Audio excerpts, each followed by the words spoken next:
We've talked about this team not long ago. Feel free to check the reference video for more discussion and detailed breakdown on the rotation. Let's talk about what's different on this fight. The current buff is really good. It's still Promeia shield season folks, but I still don't think Promeia can kill Finn here, even though this Finn HP actually decreased from her last appearance, only by a bit. Because the buff has 15% def threat, I find that attack percent this 5 seems to be better for Promeia here, compared on my Butcher run where I use pen ratio this 5. Def threat stacking is good, and adding pen ratio to an already high def threat isn't really good. But other than that, the build is the exact same as on Butcher run. Rotation wise, there's a bit of modification here.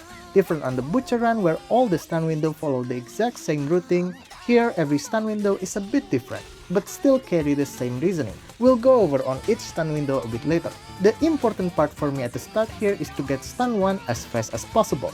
My target is at least on the 234 timestamp. To do that, we need at least 2 to 3 defensive assists. So you know what that means, reset until we get the best RNG. But the run is actually not that RNG heavy. The other RNG point here is if the Finn do her chanting motion where she doesn't give yellow glint. That's an immediate reset because we want to fish EX Parry for Promeia.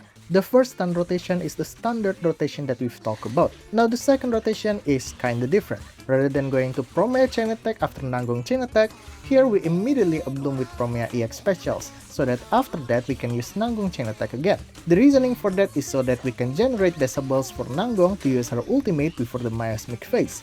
I'm not sure if that's the best routing or not here, but I find that this rotation is more comfortable rather than using her ultimate after miasmic. Now my target here is full for Bloom on all stun. As far as I know, for Bloom stun is the gold standard for M0 Promeia rotation with Nanggong.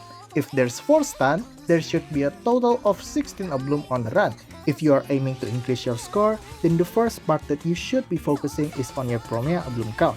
Now how do we get enough corrosive chill for Promeia?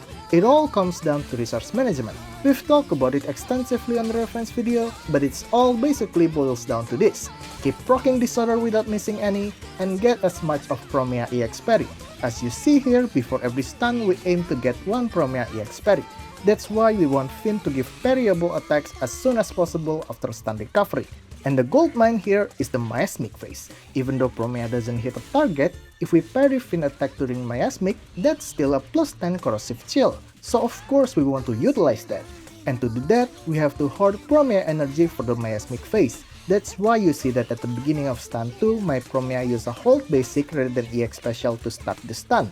The third and fourth stun rotation is a bit different, because those stun rotations start with Nanggong Corruption, different than stun 1 and 2 where we start with Promeia Freeze. But the execution should be self-explanatory. One important part on stun 3 is how Promeia Bloom is divided into 1 and 3, compared to stun 1 and 2, where her Bloom is divided into 2 and 2. The reasoning for that is because after miasmic, we are still stacking thin buff stack of bonus anomaly damage. You'll see that the first Bloom damage on stun 3 is way lower than the Bloom damage after that.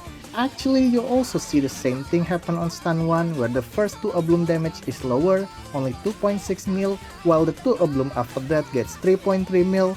I should have divided the Bloom on stun 1 into 1 and 3 as well, but I find that I need to build up from the Bloom to proc freeze on the rotation there. There's definitely room for improvement here.